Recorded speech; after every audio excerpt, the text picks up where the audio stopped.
নমস্কার বন্ধুরা, আমি মৌ। আমার চ্যানেলে সবাইকে স্বাগত জানাই। আমার আজকের নিবেদন হলো মেট্রো রেলের ভূতের খপ্পরে, স্বপন বন্দ্যোপাধ্যায়ের লেখা। এমন ভাগ্য কার হলো? কার আবার আমাদের দ্য গ্রেট শিবখুড়োর? নিজের মুখেই খুড়ো আমাদের এ কাহিনী শুনিয়েছেন। তবে কবে কোথায় এ কাহিনী শুনিয়েছেন সে প্রসঙ্গ বাদ দিয়ে আমরা বরং সরাসরি কাহিনীর মুখেই ঢুকে পড়ি। সেদিন রাত মেট্রো রেলে টালিগঞ্জ স্টেশনে লাস্ট ট্রেন ধরার জন্য শিবখুড়ো দাঁড়িয়েছিল। সময়টা ডিসেম্বরের শেষ কিংবা জানুয়ারির প্রথম। কদিন যাবৎ কলকাতা শহরে জব্বর ঠান্ডা পড়েছে। নেহাত নিরুপায় না হলে লোকজন আর রাতের বেলা ঘর ছেড়ে বেরোচ্ছে না, কিংবা সন্ধ্যের আগেই ঘরে ঢুকে পড়েছে। শিবখুড়োর উপায় ছিল না। খুড়ো ফিরছিলেন এক ভাইপোর বাড়ি থেকে। কেন কি কাজে সেখানে গিয়েছিলেন এ গল্পে তা অবান্তর, সুতরাং সেসব কথা বাদ দেওয়া হলো। মুদ্রা কথা, এক শীতার্ত রাতে টালিগঞ্জ মেট্রো স্টেশনে লাস্ট ট্রেন ধরার জন্য খুড়ো প্ল্যাটফর্মে দাঁড়িয়েছিলেন। স্টেশনে মাত্র গুটি কয়েক লোক।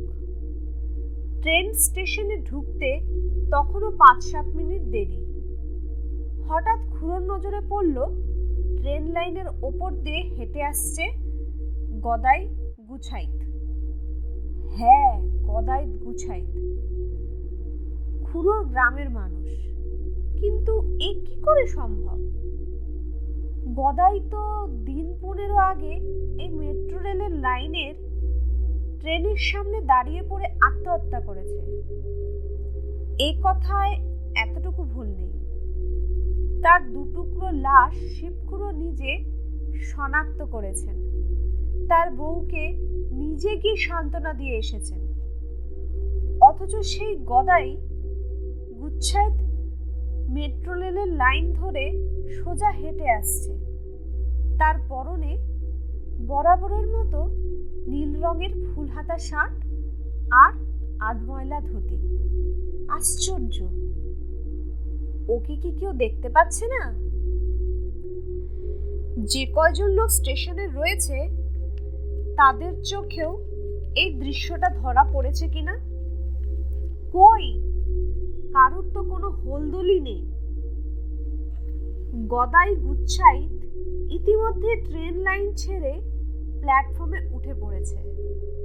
ওর হাঁটা চলার মধ্যে সে একই রকম গদাই লস্করি ভঙ্গি। গদাই এবার সরাসরি শিবখুড়োর সামনে এসে দাঁড়ালো। তারপর ওর সেই পরিচিতি কান এঁটো করা হাসিটা হেসে বলল, কি খুড়ো, চিনতে পারছো না নাকি? আমি তোমাদেরই গদাই গো। গদাই? কিন্তু তা কি করে হবে?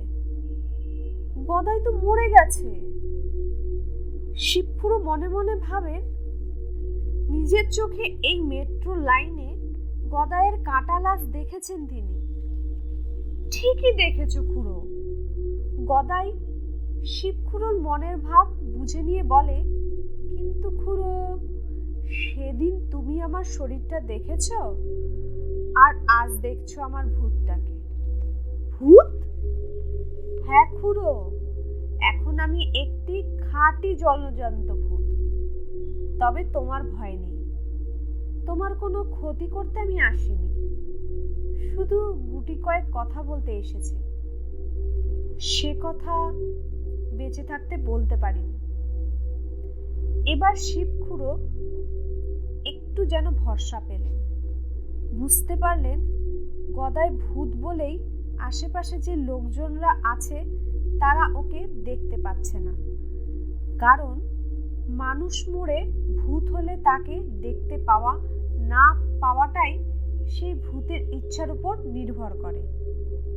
শোনো খুড়ো, যা বলতে এসেছি তার আগে আমি একটা কথা শুনতে চাই গদাই। ভূতকে বাগে পেয়ে খুড়ো এবার মেজাজ দেখাতে ছাড়লেন না। আগে বলো, তুমি হঠাৎ মেট্রো রেলের সামনে ঝাঁপ দিয়ে মরতে গেলে কেন? কদিন তো আমাদের ভোগান্তির চূড়ান্ত হলো, তোমার বউয়ের কথাটাও একবার ভাবলে না? প্রশ্নটা শুনে এবার একটু যেন লজ্জায় পায় গদাই। বলে, মাইরি খুড়ো, বিশ্বাস করো, এভাবে মরতে আমি চাইনি, শুধু চেয়েছিলাম মালিককে একটু ভুরকি দিতে। ভুরকি দিতে? হ্যাঁ। তাহলে বলি শুনো খুড়ো, তুমি আমার গায়ের লোক বলতে আপত্তি নেই। গদায়ের ভূত বলতে শুরু করলো। তুমি তো জানো গত কয়েক মাস যাবৎ আমাদের কারখানায় লক আউট চলছে। পুজোর মুখে কর্মচারীর পাওনা গন্ডা চাইতেই মালিক কারখানার তালা ঝুলিয়ে দিয়েছে। শ্রমিকরাও ছাড়বার পাত্র নয়। এ নিয়ে চলছে দিনভরা আন্দোলন। কারখানার গেটের সামনে ধর্ণা অনশন কিছুই আমরা বাদ দেইনি। তবে কারখানার মালিকের টনক নড়েনি। তাই শেষ পর্যন্ত আমি কারখানার শ্রমিকদের পক্ষ থেকে মালিককে চাপ দেওয়ার একটা ফন্দি রটিয়েছিলাম। কি ফন্দি? আত্মহত্যা করা? আরে খুড়ো, মরলে তো চুকেই গেল, তাতে লাভ কি হলো?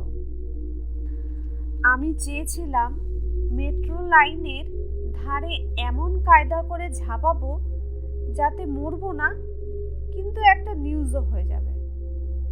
নিউজ হয়ে যাবে তার মানে? আরে খুড়ো, মানেটা বুঝতে পারছো না? এটা হলো মিডিয়ার যুগ। মিডিয়া ইচ্ছা করলে তোমায় আকাশেও তুলতে পারে, পাতালেও ফেলে দিতে পারে, কালোকে সাদাও বানাতে পারে, সাদাকে কালোও বানাতে পারে। আমি রেল লাইনে ঝাঁপ দিয়ে না মরলেও সেই দিন মিডিয়া মারফত সারা দেশের লোক জেনে যাবে মেট্রোর লাইনে ঝাঁপ দিয়ে আত্মহত্যা করার চেষ্টা করেছে বন্ধ কারখানার এক ভুকা শ্রমিক। ব্যাস, আর দেখতে হবে না। আমার পাবলিসিটি তো হবেই। আমাদের কারখানার মালিকের ওপর চাপ পড়বে, সমঝোতা করে কারখানা না খুলে পারবে না। কিন্তু খুড়ো, আমার সব প্ল্যান বানচাল করে দিল মেট্রো রেল আত্মহত্যাকারী পরিষদের সদস্যরা। খুড়ো, সে তুমি জানবে কি করে? এ পরিষদ তৈরি তো মানুষের কাজ নয়। ব্যাপারটা আরেকটু খুলে বলো দেখি। শিবখুড়ো গদাই ভূতের এইসব ধোয়াটে কথাবার্তা আর সহ্য করতে পারছিলেন না। গদাই গুচ্ছাইত তার মাথাটা একবার নেড়ে ব্রহ্ম তালুটা একবার চুলকে নিয়ে বলল, ব্যাপারটা আর কিছু নয়, ঢেকি স্বর্গের গেলেও ধান ভাঙে কেস। যেসব মানুষ নানা কারণে মেট্রো লাইনে সুইসাইড করেছে তাদের ভূতেরা ইউনিয়ন খুলেছে। তারই নাম মেট্রো রেল আত্মহত্যাকারী পরিষদ। বলো কি হে? তাদের কাজটা কি? কাজ নানা রকম খুড়ো, তবে প্রধান কাজ সদস্য সংখ্যা বাড়ানো। তুমি তো জানো, সংখ্যাই বলো। 2-4 জনকে নিয়ে তো ইউনিয়ন চালানো যায় না, চাই আরো বেশি সংখ্যক সদস্য। আর সে কারণেই মেট্রো ট্রেন লাইনে আত্মহত্যাকারী ভূতেরা সর্বদাই চেষ্টা করে যাতে আরো বেশি সংখ্যায় মানুষ আত্মহত্যা করতে উদ্যোগী হয়।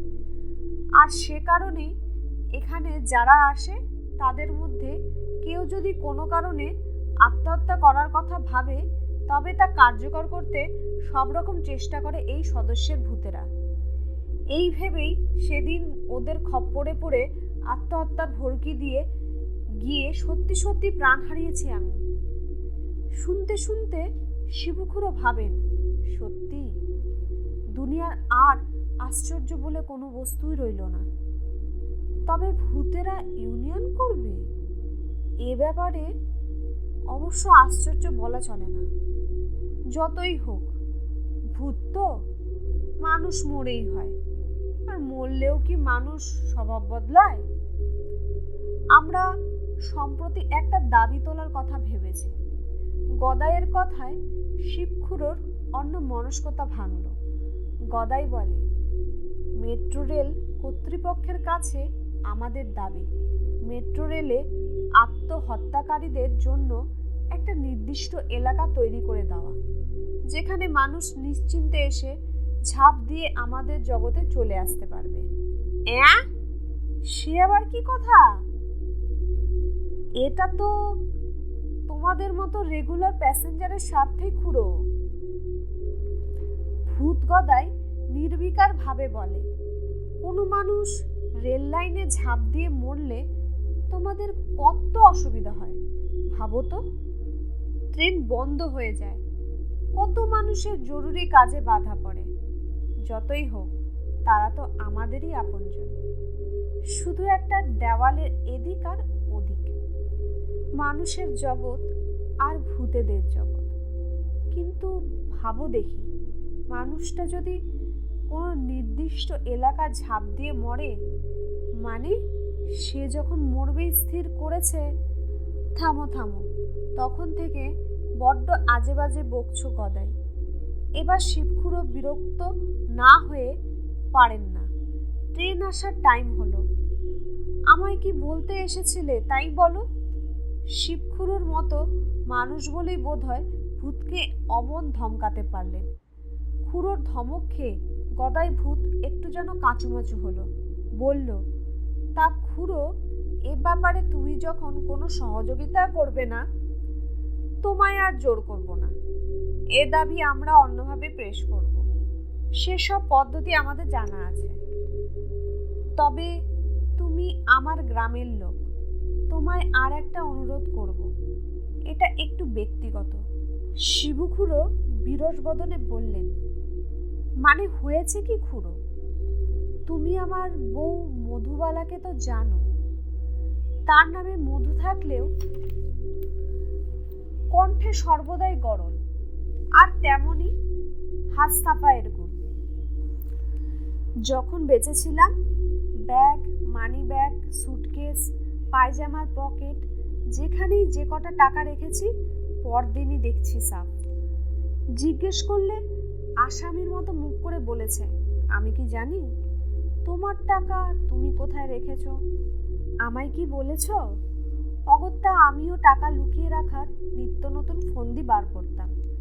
তেমনভাবে সুইসাইড করার আগের দিন আমি 1000 টাকা লুকিয়ে রেখেছিলাম একটা পুরনো জুতোর বাক্সের ভেতরে। বলতে বলতে একটু থেমে গদাই ফের বলল, খুড়ো, আমি তো এখন মরেই গেছি।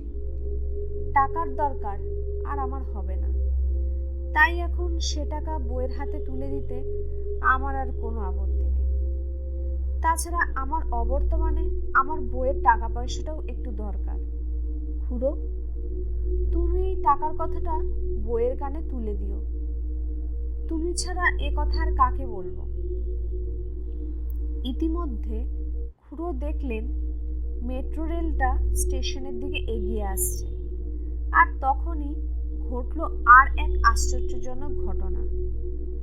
গদাই হঠাৎ শিবখুড়োকে ছেড়ে এগিয়ে গেল। ওদিকে স্টেশনের সাদা বর্ডারটা পার হয়ে হ্যাংলা চেহারার এক যুবক লাইনের দিকে উকি ঝুঁকি মারছিল। গদাই শটান গিয়ে তাকে পেছন থেকে ধাক্কা মেরে ফেলে লাইনের ওপর, মেট্রো রেলের একেবারে সামনে। চেঁচামেচি, হইচই, ট্রেন দাঁড়িয়ে পড়ল। কিন্তু ততক্ষণে মেট্রো রেলের চাকায় খণ্ড বিখণ্ড হয়ে গেছে সেই যুবকের শরীরটা। ট্রেনের তলায় ঝাঁপ দিয়ে মরল লোকটা। চোখের সামনে ঘটল ঘটনাটা। আবার একটা আত্মহত্যা। আশপাশের লোকেরা উত্তেজিত ভাবে বলাবলি করছিল কথাগুলো। কপালে এখন দুর্ভোগের এক শেষ। এর মধ্যে হঠাৎ শিবখুড়ো দেখলেন গদাই ওর পাশে এসে দাঁড়িয়েছে। যেহেতু গদাই তখন ভূত, তাই ওকে কেউ দেখতে পাচ্ছিল না। ওর কুকর্ম কেউ দেখেননি। গদাই পাশে দাঁড়িয়ে একগাল হেসে বলল, কি খুড়ো, দেখলে তো কিভাবে আমরা আমাদের সদস্য সংখ্যা বাড়িয়ে চলেছি। হারামজাদা, ইয়ার্কি করার জায়গা পাসনি? ভূত হয়েছিস বলে যা খুশি তাই করবি তোরা? শিবখুড়ো আর ধৈর্য রাখতে পারলেন না, কিন্তু কথাটা যার উদ্দেশ্যে বলা তাকে তো অন্য কেউ দেখতেই পাচ্ছে না। তাই পাশের ঢোলা পাঞ্জাবি পরা গোফো লোকটা ভাবলো তাকেই কথাটা বলছে শিবুখুড়ো। সে খেপে গিয়ে তেড়ে এলো। কি মশাই, আমায় খামোকা গালি দিলেন যে বড়? শিবখুড়ো অনেক কষ্টে সেই গুফোকে শান্ত করলেন। ততক্ষণে গদাই ভূত অদৃশ্য হয়ে গেছে।